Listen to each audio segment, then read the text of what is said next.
Until recently, if you started to talk about intellectual property, most people's eyes would glaze over and they'd try rapidly to change the subject.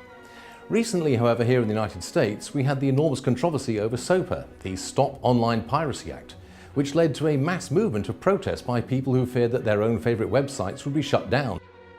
Over in Europe, the attempts to shut down the peer-to-peer music sharing site Pirate Bay led to the formation of a new political movement, the Pirate Party, which actually enjoyed considerable electoral success in both Sweden and Germany, despite being a one-issue party.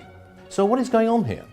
Well, what you need to realise is that this is not actually about online piracy.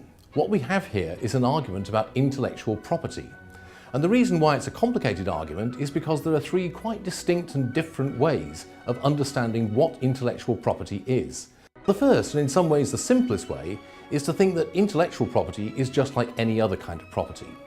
Most people who take this view believe that intellectual property is a natural right, and that it should be understood in the same way as other kinds of property, as deriving ultimately from the creative labour of people such as writers, artists and inventors.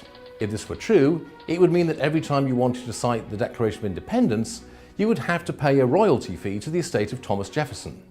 So in practice, most people support the second way of thinking about intellectual property. This is that intellectual property is a special kind of property which is created by governments, and it has a number of features that regular property doesn't have. Most notably, it's time limited. What it also does is to give the holder of the intellectual property a monopoly right in the creative resource that they've created or purchased. And this gives them a higher income from that intellectual resource than they otherwise would get. The reason for doing this is to create an incentive for people to be more productive and more creative and inventive in areas like pharmaceuticals, science, literature, music, the arts, and so on. The third view, which I personally hold, is that intellectual property is both intellectually incoherent and dangerous.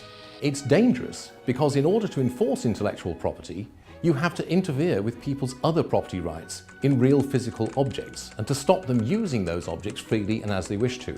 So you aren't able to freely use, for example, your computer, your MP3 player, or your video recorder.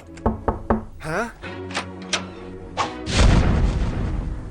It's also, I would argue, unnecessary, insofar as it's quite possible to encourage and stimulate innovation and invention without resorting to the monopoly privileges of patents and copyright.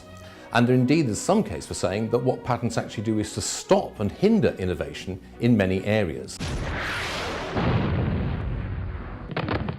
The point is that this is a complicated and difficult argument, and it's one which divides people from all parts of the political spectrum, and not in the straightforward ways that you might expect. It's a division that cuts across the normal political divides and disagreements. And what this means is that it's going to keep on going. And because it's an argument with such widespread implications, we're going to see a lot more of it in the years to come. I hope you really enjoyed this. Click on one of these links here to watch more and learn more.